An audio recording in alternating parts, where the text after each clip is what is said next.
Hey, everybody. Welcome to Watches with Dennis. I am Dennis, and today we are going to have a conversation about watches, watch brands that we like or we love or we respect, however you want to put the phrasing on it, but we don't like them enough to ever buy them. So I think I've done this one before, even as a live stream, but this comes up from time to time, actually quite frequently with me, because there are plenty of brands that I've thrown out there as saying, like, I like something about them. I like their business practice. I like their movements. I like their value proposition that they offer, a whole host of things.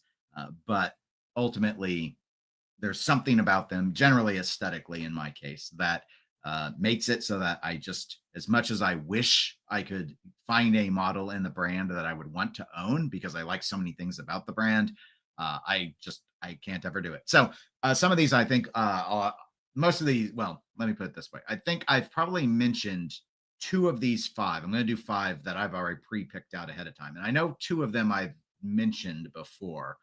The other three, I'm not sure that I really have, but there's so many, there's so many brands that don't have designs that I like. So I know there have been others that I left off this list that I've talked about before. But anyway, I thought it'd be interesting, and I thought those of you who are watching live, you might have thoughts in terms of brands that you happen to respect in some capacity, but just can't ever bring yourself to pull the trigger because you can't find an actual model that you would enjoy owning. Now, I do want to put in a qualifier. I think the qualifier is obvious, but I do want to state it really clearly. It doesn't count if you just can't afford the watch or you're not willing to pay the amount that they ask for the watch.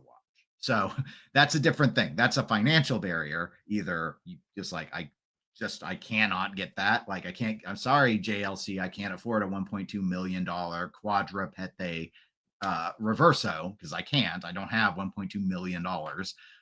Or it might be a watch that you like, but it's like, that's $5,000. I would never spend $5,000 on that sort of watch. That's a different thing, and there's so many watches like that. I don't think that's a very interesting conversation. So anyway, so that's really the only context that I wanted to go ahead and provide ahead of time, is that it's not stuff we've rolled out because it's too expensive. It's for other reasons. I don't want to just flat out say aesthetic, though all of mine will be aesthetic. So anyway, greeting the chat. Good morning, Kevin. Welcome to the live stream. And David, welcome to you as well. And thank you for being a 99-cent club member. Link for that is in the video description. If anyone wants to support the channel, that is the easiest way to do it. Okay, so let's go ahead and let's get started. Now I'm going to start with the one that I think is going to, if you're a frequent viewer of my channel, this is the one I have to mention the most. And I know I'm not alone on this, though the reasoning probably does vary by a number of us, and that is Nomos Glasuta. So I, generally speaking, am a big fan of German watch design. In fact, I would say, if you were to ask me to, with a broad brush, paint what is my most favorite sort of national design language, it would be the German watch design. So they tend to be my favorite for a variety of reasons. And Nomos is a company that does a lot of things that I really like. And I've mentioned that before. I think that they have for a kind of new in box or, MSRP price point, offer quite a bit of watchmaking for the money. I think they're one of the better deals in the luxury watch space. Their movements, you can kind of see here, the back here of the Club One in this image, like their movement capabilities, the finishing for the price point, I think is very, very strong. And so for those particular reasons, I'm always like, you know what, I respect Glasuta a lot. They do a lot of, they have colors. They got all sorts of different dial approaches that they, different dial takes that, that you'd think you could find something. You'd think you could find something that you would love. There is no love to be found here. Not from me. My problem with Nomos is I dislike basically their entire design language. So as much as I love the movements and everything, I've loaded up a few examples just to kind of walk you through it. But and I know a lot of people don't like Nomos because they don't like the lugs. So I've actually not, because I don't like any of the dials, I've never tried a Nomos on. So I cannot tell you whether or not I like how the lugs are. I don't inherently think that they're particularly attractive lugs, but I also don't dislike. It's like the snowflake hand. I'm okay with the snowflake hand, but I don't love the snowflake hand. There's some people that hate the snowflake hand. There's some people here who hate these lugs. Now, I've heard with smaller wrists, the lugs can be more annoying. And my wrist is below average in size at 6.75 inches. So I don't know if mine is such that I would be pushed over that edge or not. I'd have to try. Again, different watch sizes, different lug to lug distances. I think a lot of it comes down to that. But I've had other watches that kind of have longer lugs. The Breguet Classique, I feel, has somewhat longer lugs. But anyway, the Metro line is an example. The Metro line might be my least favorite line in general, just because of the little dots and stuff. They like to they put dipping dots all over the dial, but not like in a fun Rolex way, just like in a dippy way. I don't know. I'm sure the dots serve a purpose, but I don't like them. I don't like the dial themselves, and a lot of it with Nomos is it's very Bauhaus, and there's Bauhaus design and watchmaking that I like. The Patek Calatrava is very Bauhaus inspired, but this is a little too far. The Junghans, which is a more affordable German brand, their Max Bill is another Bauhaus designed watch that I don't like the dials on. So that's not too surprising. The thing is, though, that in Nomos, this is widespread. So here's the tangentes. And okay, so now we've got these larger Arabic numerals around the dial. But again, that look does not resonate with me in a wristwatch. And I'm noting in a wristwatch because Bauhaus in clocks doesn't bother me the same way it does in watches. Like I don't own any, but I could see myself owning a Bauhaus designed clock and being okay with it. But for whatever reason with watches, it just doesn't click with me. Also, another thing here that you can kind of see, I'll click on one of these tangentes so you can get a sense. It's also the handset. So pencil hands. Pencil hands are interesting because I don't inherently have a problem with pencil hands the same way I do with cathedral hands. However, in dress watches in particular, I have found I judge them pretty harshly. And the pencil hands here remind me that I can't get behind Vacheron Constantin's patrimony line because of the hands. I don't like the pencil hands on the patrimony. So that's why with Vacheron, I like the Traditionale far better because the handset is different. And that's basically the only difference that makes it noteworthy to me. But again, so here we go. The Tangente, just it doesn't work for me.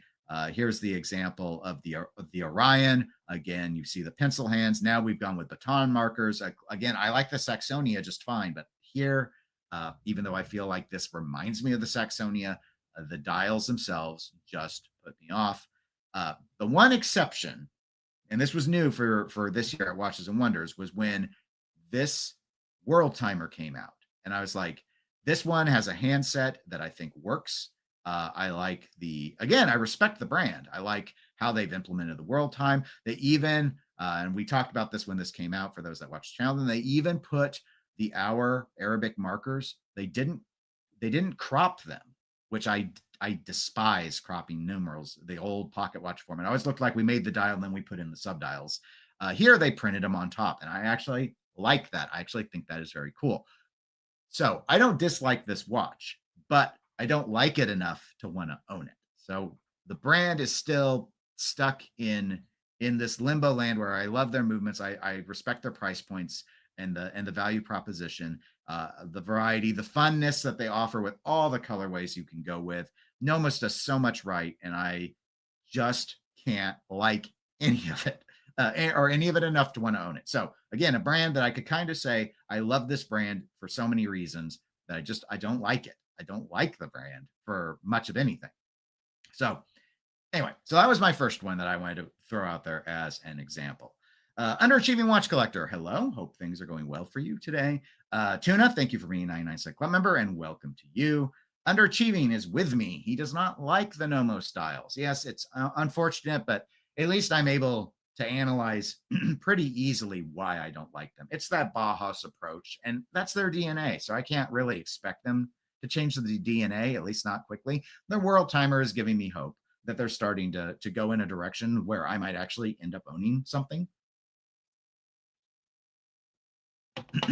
But that hope is only driven from the fact that there's so much about the brand that I like. I don't have a gut instinct that I need to own a Nomos. Like I don't operate that way. I don't have brands where I'm like, I must at some point own every single, have a watch from every single brand of this bucket or something. I don't, that is a good way to burn through cash. But, but it's just, there's so much I like that they do that I really wish I could find something. MCART, welcome to live stream. I would like to say Breguet for me. Love the craftsmanship and the movement finishing, but those hands and overall classic dress design simply not for me. Yes, it's very interesting. Breguet actually. So I have a number of dress watches at this point. Kind of, I guess we would call them higher end dress watches. Breguet is it's the toughest one for me. And I was when I got it, it was a tough choice because there is I think I'm going to guess you'll agree with this, MCARP. There's a fuddy duddiness to Breguet that I do not think does it very many favors. So, broadly speaking, I like the Traditional and the Classique line. I like the Classique and the Marine line the most. You would think I would like the Traditional and the Classique because they're the dress watch lines, and being more fuddy duddy in dress watches is okay in my view. However, the Traditional with all of the movement pieces they like to put on top, I don't end up, and you're going to see you're going to see plenty of brand examples that fall into that boat from me.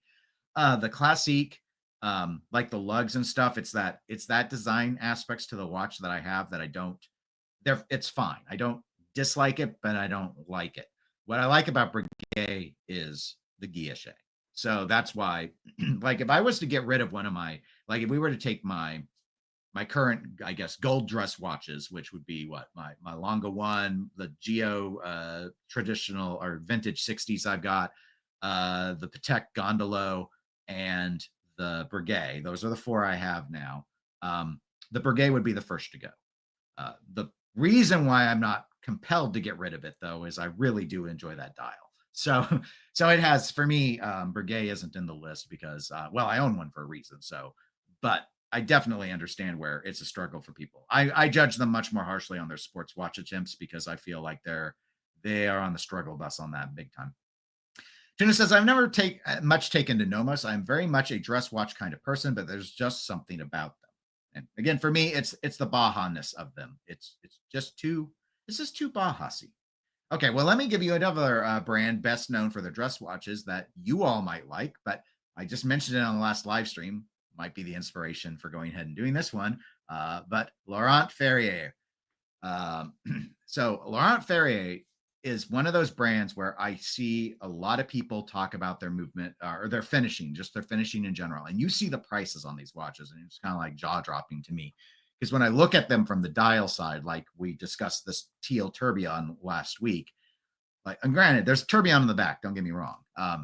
But I see it and I'm just like, why is this more than the Calatrava or whatever? Well, it's the finishing behind the brand. Incredible finishing, very well respected brand.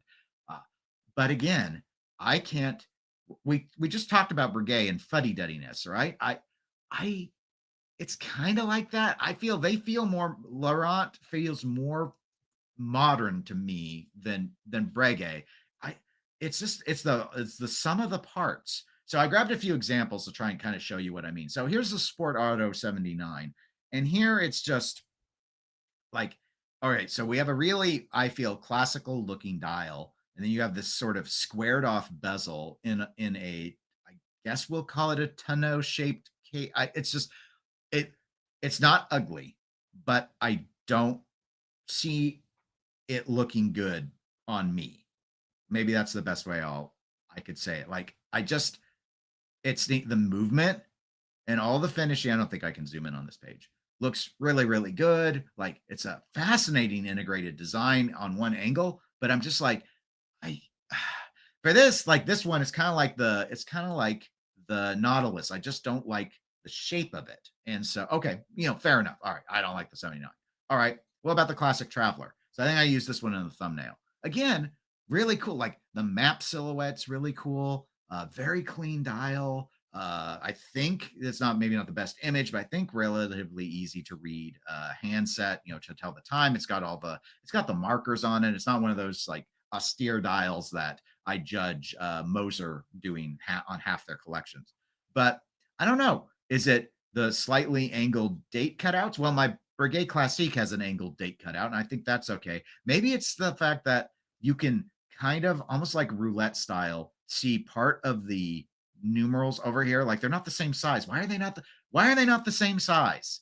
Again, I accept asymmetric design. That Longa one is like my overall favorite design dial that exists, and it's asymmetry through and through. But just Again, beautiful movement, beautiful finishing, excellent execution, nice case shape. I like it's well thought out, but it leaves me cold. Just leaves me cold. And then even the more classic stuff, like here is what is this? The Classic Auto Horizon. All right. 6 o'clock small second sub dial. Very classic design. I really like it. A lot of people do.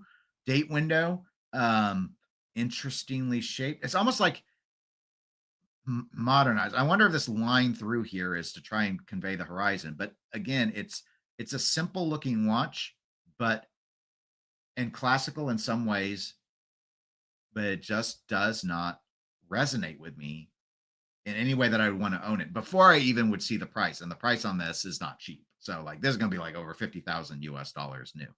Um, so I struggle with this one more than with Nomos because with Nomos, I'm able to excuse me, my throat keeps wanting to be cleared. The Nomos is the Baja stuff. I understand the design language thing, and because I've looked up what Bajas is, and people have made the comparison because Nomos is much more price point approachable, so more people look at it. I understand like innately when I look at Nomos, I go, it's the Baja stuff that is leaving me cold. Here, it's harder. I think maybe part of it is the unique handset. I don't know. Inherently, I don't think I would dislike these hands because they are somewhat like the minute hand is somewhat of a leaf hand format. And the pointed, again, it's just like a javelin hand or something. It's I don't know. On the dials, it just I don't know. I just don't like it. And I don't like not being able to know. I want to be able to articulate it. So I feel a little bad that I can't. But again, I look at these from time to time because the brand gets a lot of attention. They take an okay discount on the used market. They don't fall through the floor like Breguet or anything. It's just like this $50,000 watch would probably be closer to 30 something, I think, used. But no, I just everything I look at with them, they get close. They get close on some of these things. So I think Laurent Ferry may be a brand that will eventually not in this line probably, but will eventually give me something that I would be able to get behind and appreciate because they're very close on some of this stuff. It's just there's always a little bit like this classic Blue Moon. It's okay, right? Like I think as a the way a dial looks, it reminds me a bit of Patek, but I don't really like the Roman numerals on it. The let's do an Oris dates around the edge here just feels a little out of place. Again, the handset still doesn't work for me. Cool moon phase though. It's kind of like that. So Laurent Ferry is my second one. And I hadn't typically discussed that, but I did bring it up in the last live stream. So that one's probably not new to any of you either, but I wanted to go ahead and mention it here. Underachieving Watch Collector says, I'll throw Omega under the bus. Always something aesthetically I don't like, plus the thickness. The only exception is the original Seamaster 165.024. Omega, I like too many of the designs of. I do, and I've talked about it a lot on the channel over the years. I do wish they would do more thin watches, or let me put it this way: I wish they would do a thin watch.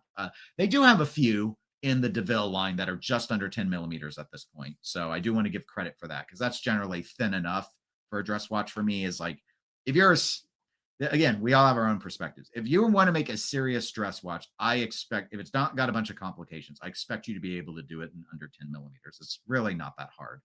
Tudor does it with the 1926, and that's using a ETA 2824 or a Sellita SW200, depending on the year.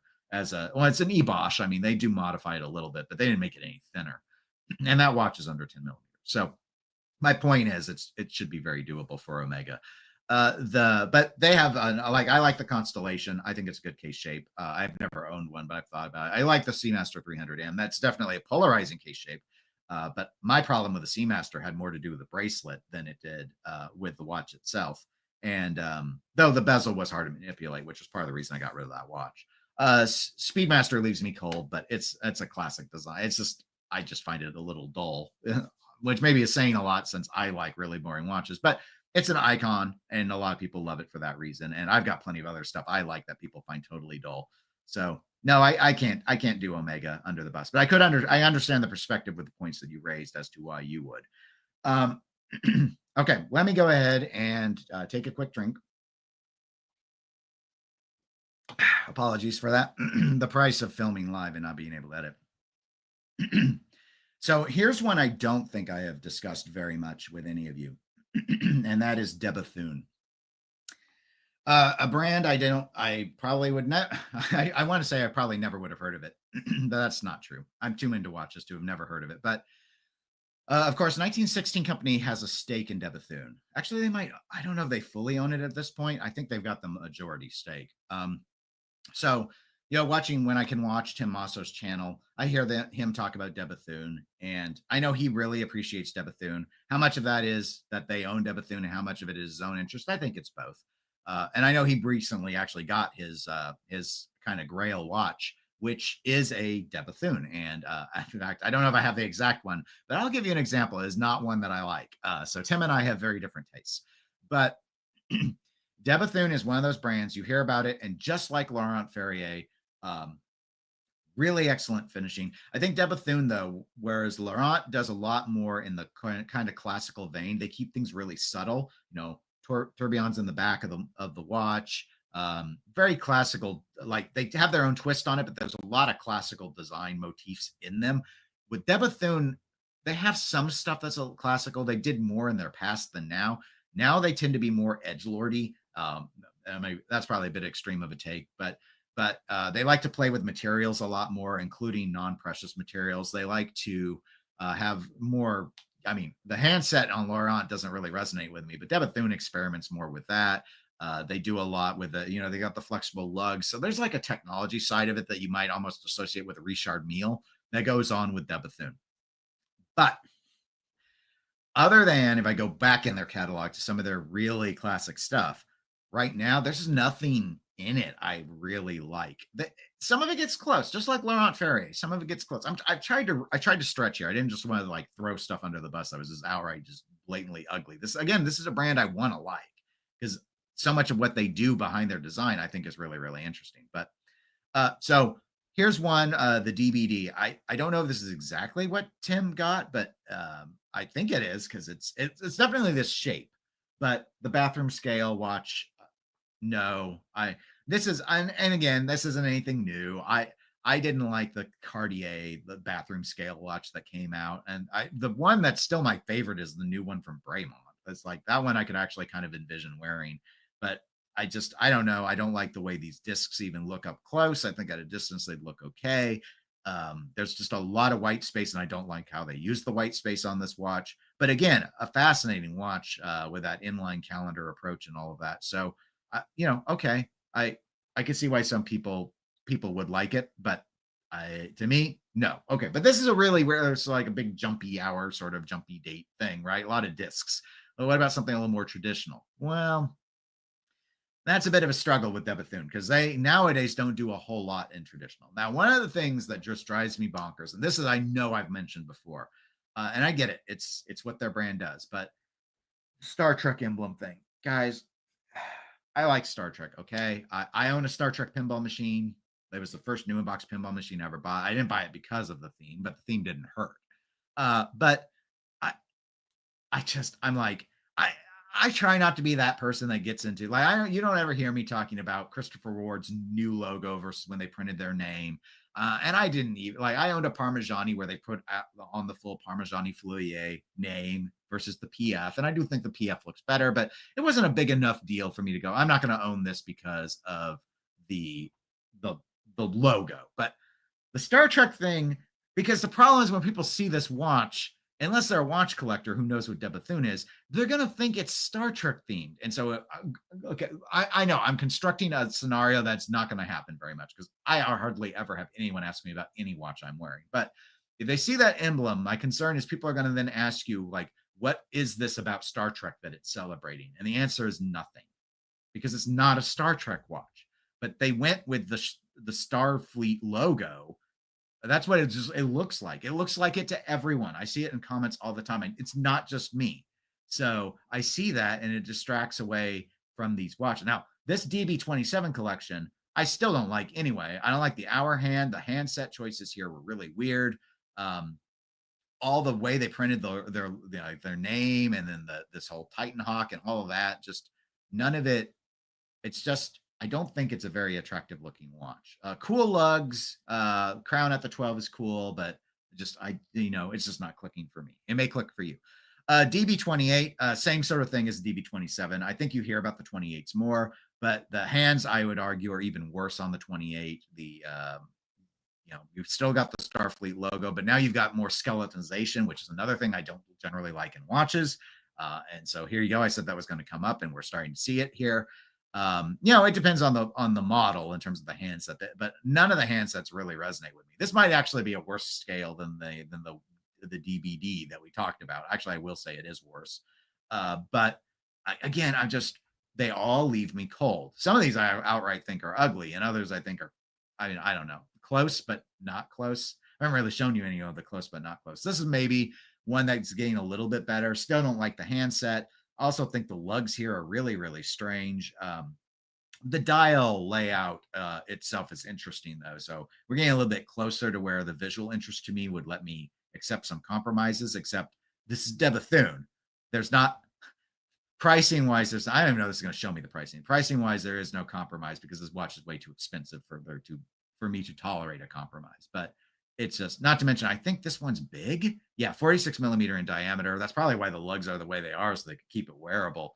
But okay, so maybe. DB25 is the closest we can get for me. So the DB25 collection, the classic design with a Roman numeral approach with how they kind of do it as we get towards this area with the chapter ring. I actually like this execution pretty well. Don't love the handset, but I on the the Starry Various, because this is their new watch, the Starry Various. Other than the handset, I really liked these watches when I saw them come out of Geneva Watch Days. But again, and when the Star Trek logo is on the back, I could tolerate that. I don't appreciate it very much. I like that they've done some finishing that isn't typical, right? And it's kind of cool that they've gone with different plates. But this is a lot of, I don't know. The Germans would have done it better, I guess is what I'm saying. Like, I think that a 3/4 plate and then maybe a hand engraved balance cock and the stuff like something like Maurice Grossman would do, or Longa or a Geo in the Pano line would be better than any of that. These mono pusher chronographs, they're the closest. They're probably the closest thing I've seen that I can get behind, that I like about the brand, but I do not like the design well enough to want to own it. The moon, these perpetual calendars like the moon phase and stuff, I like them decent enough too. I just think there are other brands that do it better. But so we move from things that I think are ugly to things that I like parts of, to things I think are decent. But like at this point, if I'm looking at this perpetual calendar, I'll probably look at a Patek perpetual calendar. That I'm not a huge Patek fan when it comes to many of their watches, but I don't know. It's more traditional, which fits better with me. This like here, like this DB25, I'm getting Chrono Swiss vibes from the Guilloche approach. The handset's very unique. I actually do like the handset on these. So that's really the only thing that the sloped, as we get to the rehat and the chapter ring, that's neat, but not like want to pay, I don't know how much. I don't know if there's any of these watches that retail for less than 50 grand. I don't know. Well, I do know. I don't like it.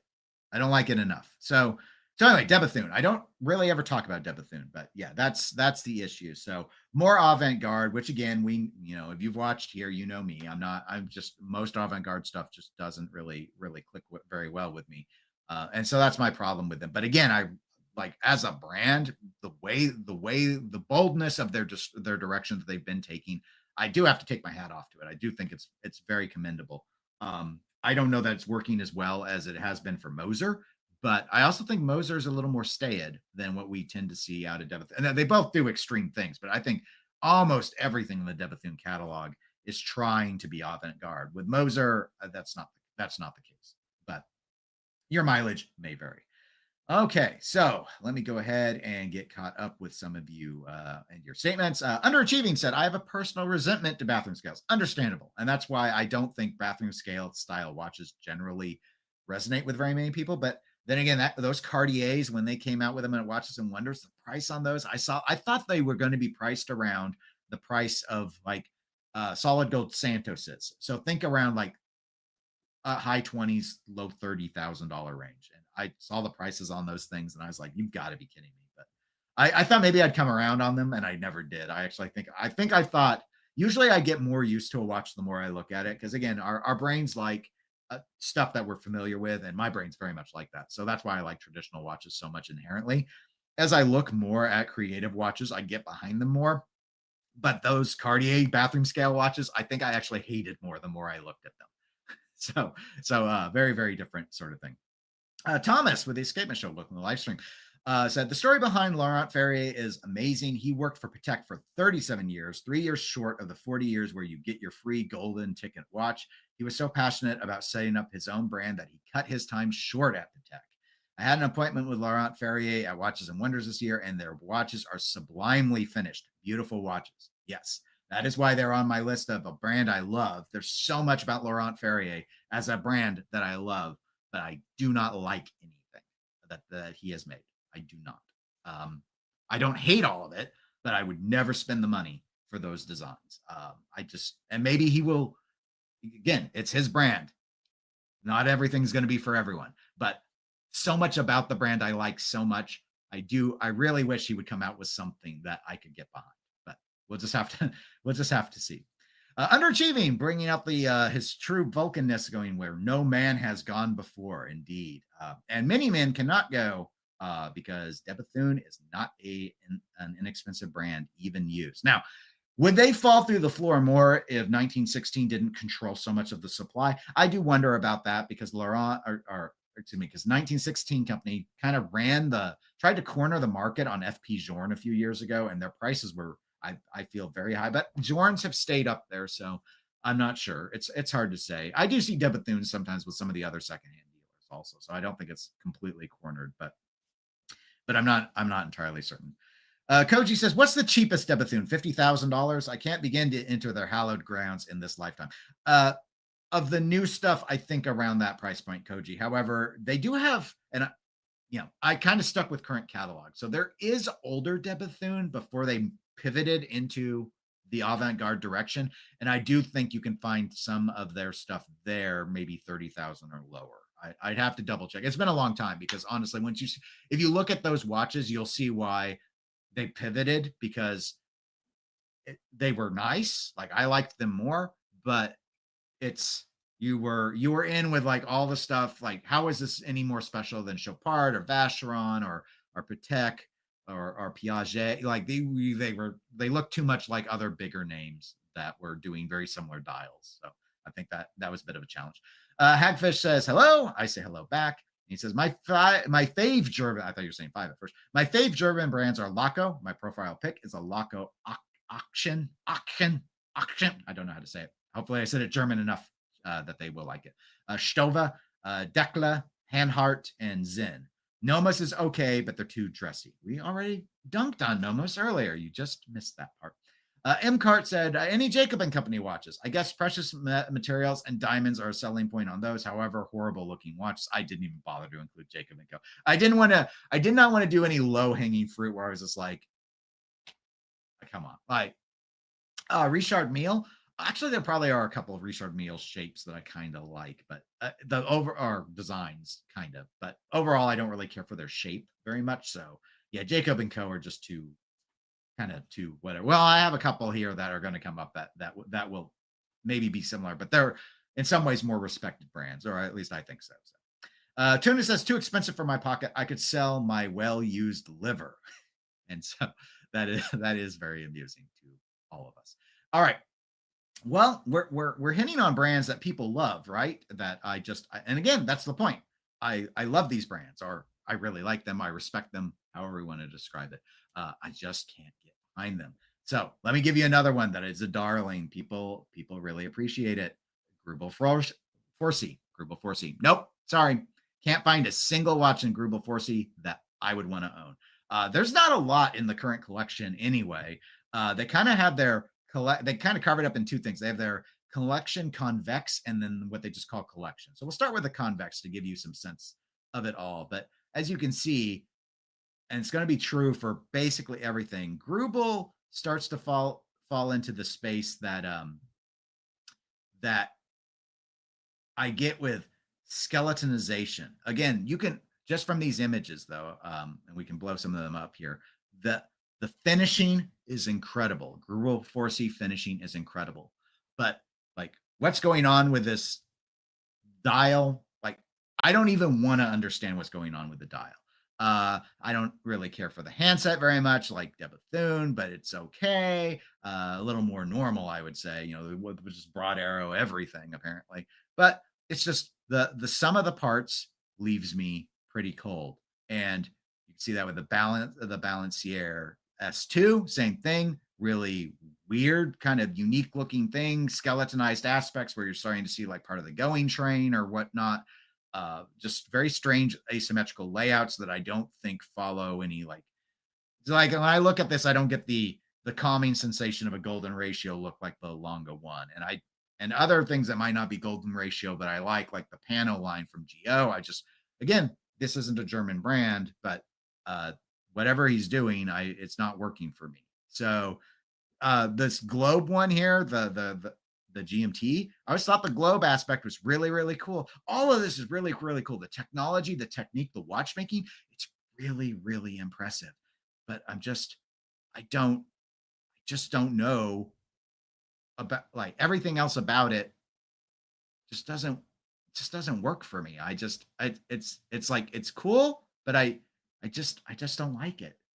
And it's weird because the brand, again, this is like Debethune, maybe more, I would argue even more so. Grubel 4C trying to be on the edge, trying to do stuff.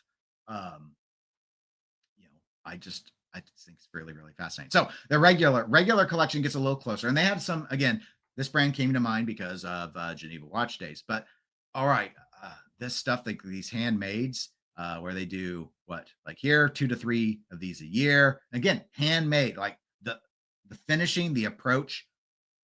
It's I don't know how you couldn't respect it. Incredibly respectful. The Grand Sonnerie, I've never liked the shape of this. I think most people understand like this getting a little too out there for someone as boring as me. But like the handmade one, like the finishing, everything else about it, their website's a little slow. So sorry for all the I should have preloaded some of these images. I wasn't sure where we would go with this, but um the there's so much about the finishing quality that makes me love this brand so much. But I'm just like I just couldn't like really think me wear like, I wouldn't like wearing it on the wrist sort of. I mean, you gave me one, don't get me wrong, I'm gonna make myself learn to love it.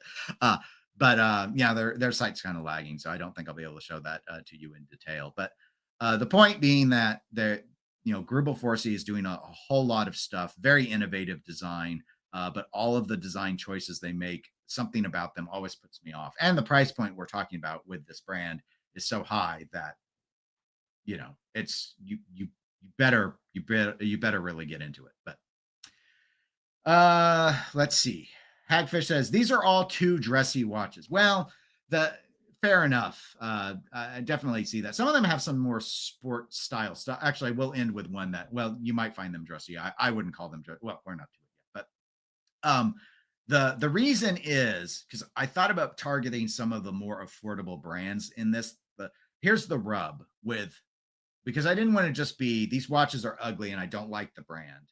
With affordable watches, I'm willing to make more compromises. Like it'd be like let's say we took the Debethune, right? For example, let's use one of those examples. I'll jump back to one to give you a taste of it. So like if we took one of these DB25s, perpetuals, and I'm like, okay, I don't, it's just the sum of these are okay. It was like a $1,000 watch. Don't get, obviously you're not getting any of this basically. So this is a terrible example. But my point is, like, if it was under $1,000 and there were like 2 or 3 aspects I didn't love about the watch that kind of just they were okay, I could still buy it for okay, this is a really interesting handset. I want to spend some time with it. Like, and on a more affordable watch, I would be willing to spend some time with it. With watches that are this expensive, I'm not willing to spend time with it unless more of the boxes that I like are checked. So when I saw these starry sky ones, it's like don't I don't hate anything on like this watch, but the handset I'm unsure about. So if I saw it in person, I might change my mind, and then Debethune would come off this list. But the dial in and of itself isn't unique enough, doesn't drive me enough versus other classical sort of designs that I do know I like, that it where it really resonates. And then you have the movement side, which I'm very forgiving on what you can see on a movement, and the finishing is going to be impeccable on this movement. But the approach that they took to this is not like my favorite style of. I like modern and classic design movement approaches, but this giant Star Trek thing taking up all of the space, just I'd rather have a German 3/4 plate, and you know what? I got plenty of nice German options. That would give me that. So that's kind of what I mean by why I felt I had to pick higher end brands, because if it's a lower end brand and they're not doing, then it's not, I don't really love the brand. I just don't like it. Like, it's like, it was cheap. So there's nothing, what's there to love other than the design? With these brands, there are things, there are decisions, there's finishing, there's vision that I can love, but still dislike all of the watches. So, but you basically, I think you have to get expensive to achieve that, because otherwise you're just sort of stuck in the boat. Hey, that handmade one finally loaded up, so you can see their example of. I wanted to let you see some of the really high end I mean, just the finishing. See again, all of this like gold chatons and all of that finishing impeccable. But I don't like the skeletonized aspect, and it's only part of the watch. Relatively easy to tell time. Don't love the handset. You see what I mean. It's nice, but as expensive as a watch like this is, the design language isn't what I like, and I will not buy an expensive watch just because I respect the finishing and the hand craftsmanship. It has to achieve more than that. And so, but I absolutely love the brand for doing this line of watches, and I very much respect the effort and the design choices they've made. They're just not my choices. So that's kind of what I've been trying to get at. But let's see. Thomas says, I appreciate the watchmaking of Dennis Flagoet. I don't know that name. Sorry. Having worked at THA with Jorn and Vanet Halter, but the designs of most Debethune watches really don't resonate with me. I like the articulated lugs, but that's about it. I'd like to try the articulated lugs. They look like they would be very comfortable. So I really need to try one. Hagfish says, these watches remind me of that Siga design from China. Is Siga design good, Dennis? I don't know. I've looked at like one remotely. I've never handled one in person. Underachieving says, other than you, Dennis, I don't know anyone who owns ALS. Well, they are expensive, so it's not. And a lot of people aren't into dress watches, and sports watches from ALS are even worse than the dress watches when it comes to pricing because of the demand. So it's just one of those things. I traded in I had that was the hardest watch for me to ever buy, because it is to date the most expensive watch I have ever bought. And I traded 5 of my watches to it and still had to outlay more cash than I ever had outlaid before on a watch. So yeah, buying the Longa was very, very difficult. It was it was the best decision I ever made. That watch is not going anywhere. So ultimately it was actually, I have, I don't like spending money. So it was actually a really difficult purchase to do. But it was like I really, and the value there was, I got it used, so much less, because they retain value better than they used to, but they don't retain value great. So it just seemed like a fair enough price, and so anyway, I just don't think the language appeals to a lot of people, and it is a high price point, so that's obviously going to be a factor for a lot of folks. And as I noted, dress watches are just not the number one watch type for most people. Underachieving loves the 1815 chrono. I like a lot of stuff out of Longa. I've thought about getting a Saxonia, because you can get those for less than Longa ones, but there are other things that offer a similar design aesthetic to the Saxonia. So I don't know, maybe a JLC Master Ultra Thin. I like those too. Tuna says, Grubel, Debethune, etc. are so exclusive, but there must be the odd wealthy eccentric outfit. Yes, those are the ones that will end up buying those, and we'll end up buying the last brand that we're going to get to in a moment. Hagfish says, that watch kind of looked like an Along and Sona, kinda. Yeah, yes, a little bit. I actually, when I look at the Grubel hand finished watches like this, I actually get more of a vibe of the Traditional line from Breguet, just in terms of showing a lot of the Traditional is more structured. I feel it's got a more uniform look to it. There's more balance. I feel that there's more balance to the dial. They wouldn't like go with a half plate on this, but put it at an angle. Like that's just not Breguet's language. So, but that's what I think of more so. Hackfish says, yeah, the blue and green ones really look like Raymond Weil watches. Oh, are we talking about the about Debathune again? Yeah, I could kind of see that. Raymond Weil's got some interesting watches. I had someone ask about them once upon a time, and then I looked at them and I saw that some of their newer stuff in particular is fairly interesting. M-Cart says, when it comes to Japanese watches, really like Crador, but most of their designs are just plain awful. Their newest model was, I think, called Locomotive, shaped like a hexagon, hideous. That model is actually older. They do have a new one that just came out, though. But that's a Genta design. And unfortunately for the fans of the Locomotive, I think Patrick with Pocket Watch Time is one of them. I agree with you, M-Cart. I do not like the Locomotive. I actually dislike the shape more than the Nautilus. And I am not, in general, a Genta style fan of many. When he had his own Genta brand, that shaping, that like what Daniel Roth sometimes does, and what Daniel Charles and all that, like that shape of case, I like that. But a lot of his other stuff didn't really work for me. The Royal Oak's okay. I like the Royal Oak okay. I like it. It grew on me more over time. But not a design, again, kind of like in the bucket of these watches we've talked about, where I've shown things like the DB25, which are not, I don't hate them, I just don't like them enough for the price point, even though I really respect the finishing and everything. That's kind of my thing with a lot of the Genta, like the Royal Oak stuff. It's so popular, I'll let other people go after it. I don't love it enough to want it in my collection, but like if I had one, it would probably stay in the collection, if that makes sense. So let's see. Tuna's laughing at Hagfish, noting that he does think Raymond Weil actually has some nice designs. Also, okay, so there are a few of us. I've never owned one of their watches, but I look at them from time to time. Thomas says Grubel makes some weird designs. Their Nano Foodrante is nominated in this year's GPHG is beautiful looking though, and the fact that 6,000 hours goes into making a handmade one is worth my attention. Absolutely. Again, a brand I love. I very much respect what Grubel is doing.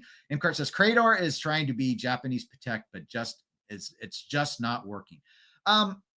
It's tough. I think it's resonating better with watches like the Ichi 2 and such.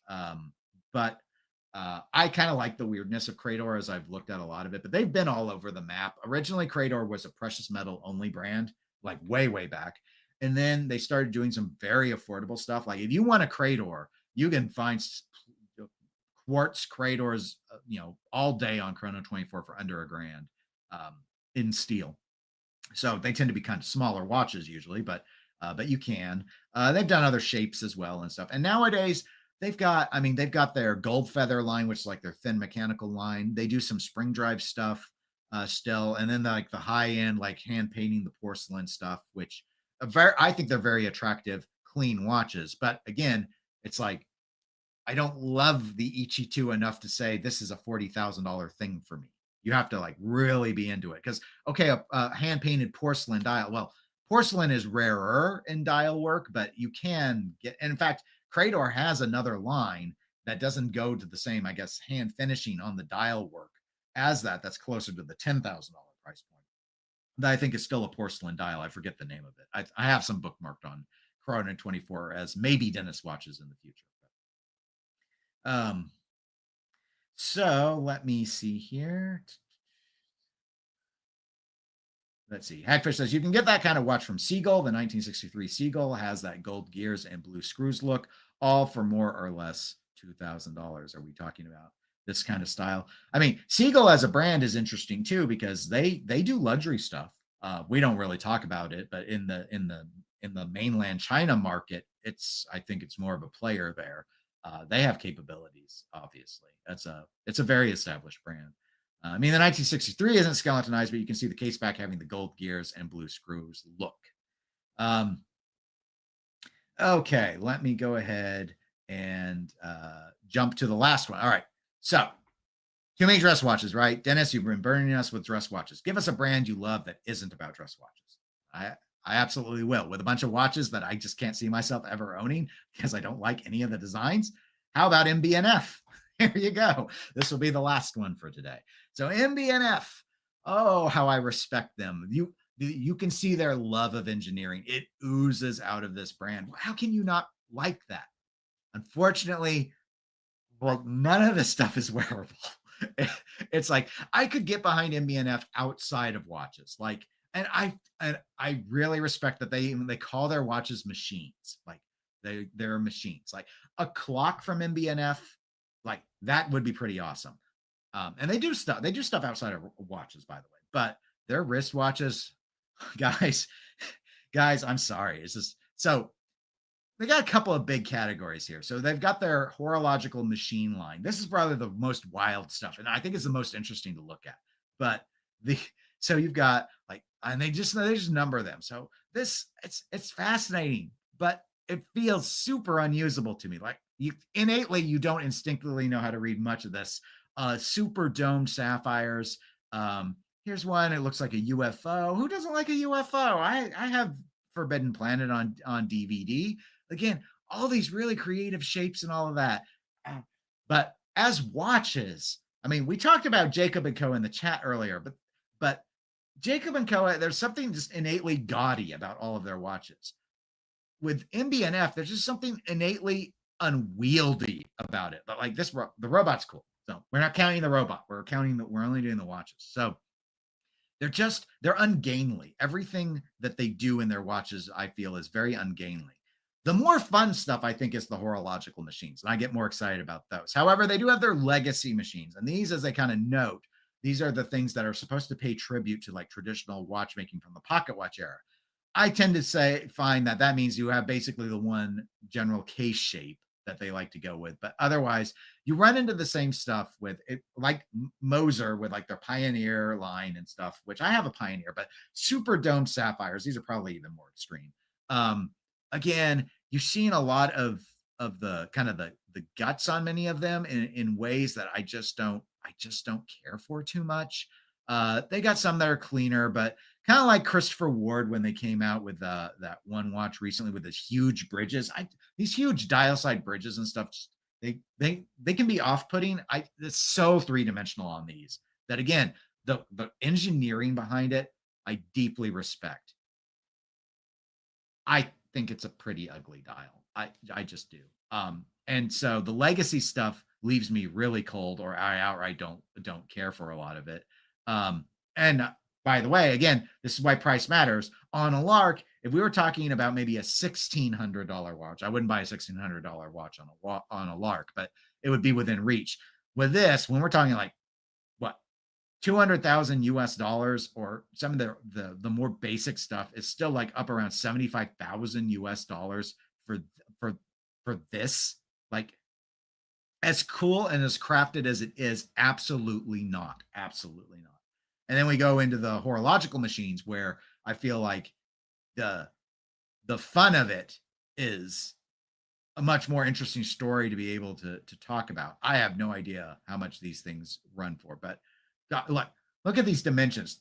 54 by 45 by 24. 24, that's the thickness, guys. Like I think the thickest watch I ever owned was like 18 and a half millimeters, and I hated it. Absolutely hated it. But here you go. We got, all of this stuff is six figure stuff. And so again, we talked a little bit earlier about it's eccentric rich guys and stuff that they can buy. This is for them. But the engineering, I grew up, my dad's an engineer. He's a retired engineer. And so I grew up in an engineering household. And so the idea of just like making weird stuff and just figuring out how to make something work, like I really respect that idea. That I just can't imagine any of this stuff on my wrist, especially, and when you see the pricing, it's like, there's so much and I think they maybe appreciate this, but there's so much serious watchmaking that fun stuff like this. I just like, if I had saved up $200,000 to buy one watch to rule them all, I'm not spending it on that. I'm not spending it on something this fun is my problem. But if I guess if you have a watch collection of 50 watches and you're ready for something weird for your 51st, there you go. I guess that's the thing. So they're very wild. So from a design, fascinating designs. I don't know if you can really call any of them attractive. But at least the horological machines are trying to convey like something in a watch format. The legacy stuff super leaves me cold. These are just too weird for the money. And how do you read them and all of that. But hey, if you actually wanted people to ask you about your watch, get one of these, because I think it would be almost impossible for someone not to ask, why do you have a transformer on your wrist, or whatever they're going to think it is. So MBF is the last one that I wanted to end with. Hagfish says, WTF is that? You can transform into a Power Ranger with that MBNF watch. Yes, all of them will transform. I don't. Which is the best of their machines that are on the screen? In a way, I think wearability wise, number 7 is my favorite, but I'm drawn to number 11 overall. I'm not sure what its inspiration was. They call it the Architect, so I guess it's supposed to be like a house. But and the case does rotate, so then you can actually look at, because it's like, how do you read the one on the top? Well, it rotates, which is cool, right? It's cool, but no, it's cool, but no. Love the brand, but I don't like it very much. Hagfish says, you'd look like a kid all over again with that watch. You would, until they asked you how much you paid and you told them. And then you would look like an eccentric rich guy. Underachieving says, I believe drugs were involved in MBNF design memes. That could be. It reminds me of the stories of, gosh, I just blanked on his name, the founder of Atari, Noah Bushnell, and that they would be using some recreational mind-altering substances while in a hot tub, coming up with Atari game ideas, and that's what they did. Tuna says it takes a liberal dose of LSD to understand MBNF, and Michael says it's a Geodome number 11. Yes, I kind of like the numbering of it. It's so it's so pointlessly silly because it conveys nothing, but. And I don't know if they mean it this way, but I'll take it this way, in the way that Moser kind of does things, in that it's just as ridiculous as people who are patting themselves on the back because they're able to spool off a Rolex reference number. Like, I guess because it proves you're in the know. I guess you're super in the know if you know what a horological machine number 11 is, because I think spouting off numbers like that is like being able to tell you SKUs from a catalog. It's in no way interesting. And I don't find it very impressive. But these watches I thought were very, very interesting. So all the brands, at least, were very, very interesting. The watches, I wish I could like some of these.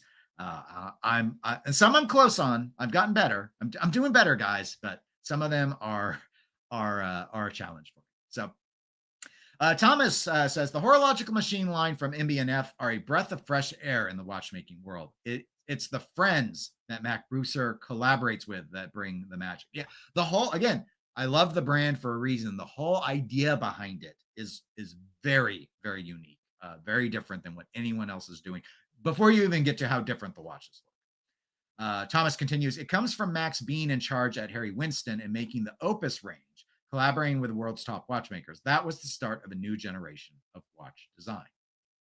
Well, thank you for that history. I'm not familiar with where a lot of these individuals who have basically set up their own independent shops were before that was the case. So I appreciate you dropping that knowledge. I know you've covered it on your show a few times as well, but some of it, what is it? You have to hear things like 7 times before they sink in. So it's not all fully baked into my brain yet. Captain, welcome to the live stream, by the way, Cap. Dennis, if you had to buy one of the de Bethune, MBNF, Grubel Forsey, or Laurent Ferrier's, which would you get? Why do you have to challenge me with questions I wasn't ready to answer? Okay.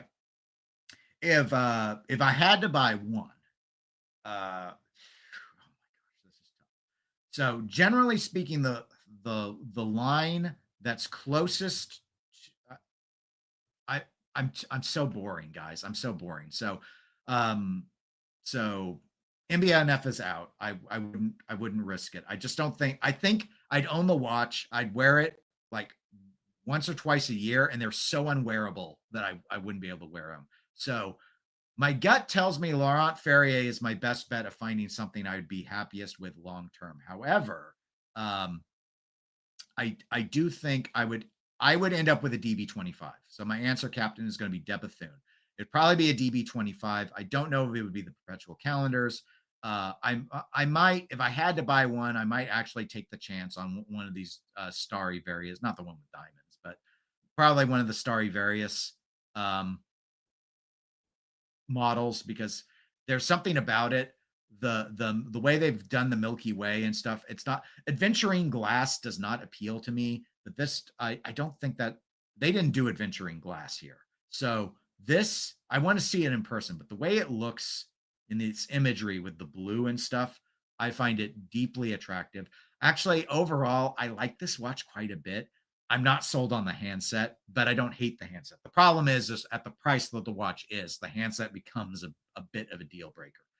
Except it's not really a deal breaker because I wasn't really looking to spend this much money on this style of watch. But there's your answer. I can live with the fact that the movement finishing, while impeccable, is in a design format I don't particularly care for. The Star Trek emblems on the back, so I have solved that problem. And the rest of the design is very, very clean and very much in my line. And incidentally, even though it is a 42 millimeter watch, you can see it's only 8.8 millimeters thick. So this is a very bearable watch. I would want it in gold.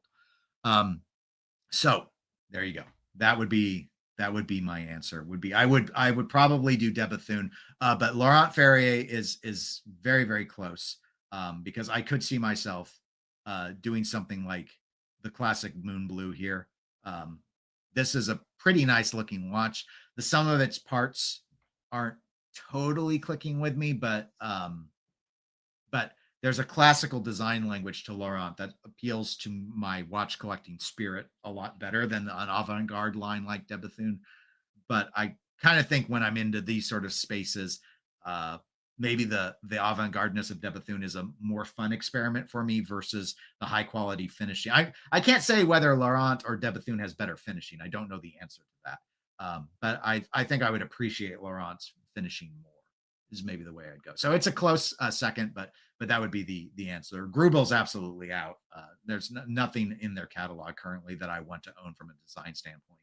Like it's not even close. And MBNF, I just don't think I would wear them. As fun as the idea that someone asked me about a watch was honestly pretty compelling, like reason to want to wear something.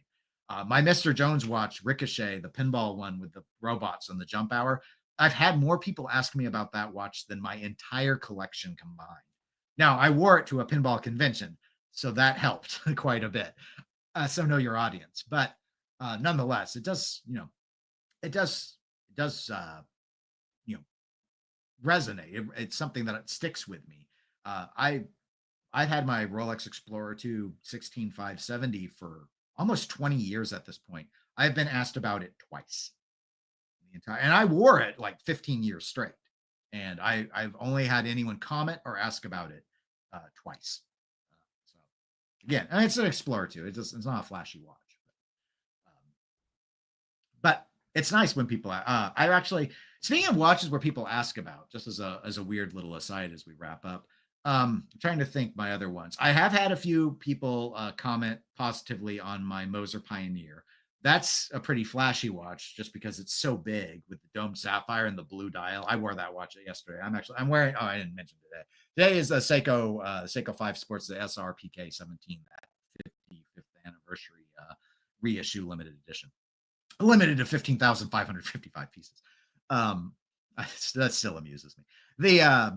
But anyway, my Zenith Chronomaster original. I actually had a number of people compliment. I actually almost sold that watch at one point. I had it listed, mostly because I don't use the chronograph much, and I thought maybe I should, I get in those modes where I'm like, if I'm not wearing, am I going to wear the watch a lot? I hadn't been for a little while, and then I pulled it. One, the value retention on those is terrible, so I was gonna, I would have lost thousands on that watch anyway. Which, hey, that's how it is. But I pulled that after about a week or two, I think 2 weeks. And I actually really like that dial a lot. So every time I wear it, I try and make sure I use the chronograph at least once to make sure I keep all the lubricants spinning on the thing. But I'm just like, yeah, I haven't really felt a compulsion to get another chronograph since having the Zenith Chronomaster original, but it wears so I don't like the clasp. It's a little sharp. But the watch itself wears so well on my wrist. It's one of the best wearing. It wears better than probably just about any other watch I've got. Like See, that's the thing with the longer one. It's not the best wearing watch on my wrist. Of my dress watches, the Gondolo is actually really well wearing. It wears far better than Reverso did. And it's because it's curved a little bit. And so that actually fits my wrist better than the Reverso. I think a smaller Reverso I'd have done better with. I had a large Reverso, but I'm somewhat rambling at this point. Let me see. Thomas thinks that was a great question. I think he just likes to watch me squirm and try and come up with answers. Thomas says, thanks. I struggle with all these brands too, notwithstanding the price point. Yeah, well, with the price point, the answers become easy. None of them. They're all way too expensive. So none of them. I have other expensive watches I would want first. So none of them. Underachieving says, I respect Tudor, but again, under the bus. Always something off for me as a deal breaker. For many, it's the snowflake hands. I've had 2 Tudors. I could see myself. I still am tempted to get that burgundy Black Bay 58. I've never owned a Black Bay 58. I had a Black Bay. It was too big for me, but it was a bronze Black Bay. So that meant now it's that other number line they've given it. But the bronze Black Bays were not 41s. They were 43s. And the lug to lug was huge. It was like 53 millimeter lug to lug watch. And it didn't really overhang, but that thing wore like a tombstone on the wrist. It was just like slab sided and rough. But it was fun to wind, and I loved the dial, and I liked the bronze. I have a Baltic with that's like the same sort of bronze alloy composition with aluminum in it. So I've not been compelled to get another bronze watch because the Baltic is meeting that need, and the Baltic is the same size as the 58 is in terms of diameter. But that burgundy one with the kind of Jubilee style bracelet, I still need to go and try one on. But I'm thinking about it. I may wait for gray and get it because I think that watch could be. I don't know. If I could get it for 15% off, I might do it now. But otherwise, I might hold for 20. I don't know yet. But I think it would wear very well for me. Junior points out, with over 8 billion people in the world, 15,000 is kind of limited. You are kind of correct. It is kind of limited. Seiko has been a fond of doing that sort of thing on all sorts of stuff. I think when they had their it was really before I was into collecting watches per se, but when the Street Fighter collection came out, themed around Street Fighter 4, I believe it was, those were like all limited to, what was it, like 9,000 for each, like the Chun-Li and the Kin and the Ryu and stuff. Seiko does these huge run limiteds. I find it a lot absurd and a little insulting, I guess, because the production run would normally be limited by more than, it'd be a tighter limit than what the number would probably be, but I don't know. I mean, well, this one is good. They made a lot because it was a very popular watch when it came out, but they didn't even sell. Seiko's site now doesn't have them anymore, but I think that finally sold out from their site this year. You could probably still find them new on eBay or something. Michael says, I like the look of chronographs, but not crazy on the wrist. Is that the weird Onan Omega Speedy and the Chrono Tokyo? Do you mean, is it weird to not like how they wear on the wrist? No, it's not. The problem with chronographs is pretty, in my mind, is pretty straightforward. They're very thick. They tend to be very thick. You have to pay a lot of money to get them to not be thick, because the movements that are affordable for brands to use are older ones, and they just have to stack all of that stuff to make it work. And the stacking still has to happen. Watchmakers have gotten better about it over the years. The Zenith is one of the thinner automatic chronographs, and that's part of the reason I like it. I had a Hamilton that was, it was an H31, but that's basically a modified Valjoux 77.5X movement. And I despised the thickness on that watch. There's actually nothing about that movement I liked. And it really put me off of mechanical chronographs. What I would say is, if you want a chronograph or want one functionally and the thickness is a problem, consider quartz. You can save on the thickness if you go quartz. It won't be like a svelte dress watch, but the quartz stuff will let you get away with a lot thinner. So I had a Citizen chronograph for years. So I had sort of an innate bias towards chronographs because my first nice watch was a Citizen chronograph that was a gift to me when I was in high school. And I wore that watch up until I got my Explorer 2. So I don't know where it is now. It might have been, I've mentioned it before. I had a break-in 2019. They may have stolen the watch. I hadn't worn it in so long. It could just as easily been lost, but because I found my spare links to it, but I haven't found the watch. But Anyway, so when I first got into watches and started collecting, I thought about jumping into a chronograph. And so one of my early collection pieces was that Hamilton. And I was like, it's a Hamilton khaki pilot. And I was just like, the dial was awesome, but nothing about that movement worked for me. That watch is long gone. Michael says, I like the look of chronographs, but I already covered that. So we're done. All right. Well, thanks everybody. Actually, in terms of videos, I did record the Q&A video. I put out a call for Q&A questions. Didn't get much of a response, but I had questions from other videos, so I was able to take 4 questions and put that together. I just haven't edited it. That'll probably drop this weekend. And then next week, I will plan to do another live stream. So anyway, thanks for tuning in. Hope you all have a really good weekend, and I'll catch y'all on the next one.